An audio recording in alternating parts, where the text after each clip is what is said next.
नवी मुंबई महानगरपालिकेतील प्रशासकीय कालखंडात झालेल्या कथित भ्रष्टाचाराच्या चौकशीसाठी आता महासभेत ठराव मांडला जाणार आहे।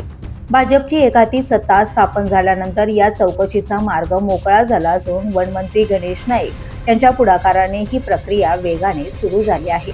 मागील 6 वर्षांच्या प्रशासकीय राजवटीत नगररचना, आरोग्य आणि अभियांत्रिकी विभागांसह विविध विभागांमध्ये आर्थिक अनियमितता झाल्याचा आरोप सातत्याने करण्यात येत होता। गणेश नाईक यांच्यासोबत भाजप नेते संजीव नाईक आणि गटनेते सागर नाईक यांनीही या चौकशीची मागणी लावून धरली होती। पहिल्याच महासभेत चौकशीचा ठराव समाविष्ट करण्यात आल्याने राजकीय वर्तुळात हालचालींना वेग आला आहे। या चौकशीची धुरा भाजपचे नगरसेवक मुनावर पटेल यांच्याकडे सोपवण्यात आली आहे। महाराष्ट्र महानगरपालिका अधिनियमाच्या कलम 31 अंतर्गत नगररचना, आरोग्य आणि अभियांत्रिकी विभागांसाठी प्रत्येकी 5 सदस्यीय समिती नेमण्याचा प्रस्ताव आहे। उर्वरित विभागांसाठी भाजप नगरसेविका शैला पाटील यांच्या माध्यमातून स्वतंत्र विशेष समिती स्थापन करण्याची तयारी आहे।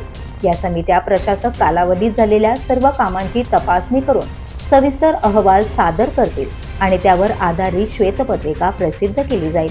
दरम्यान वाशी येथील विष्णुदास भावे नाट्यगृह येथे आयोजित जनता दरबारात बोलताना गणेश नाईक यांनी दोषींवर फौजदारी गुन्हे दाखल करण्याचा इशाराही दिलाय। पैशांचा गैरव्यवहार झाल्यास जबाबदारी निश्चित केली जाईल असे स्पष्ट शब्दात त्यांनी सांगितलंय।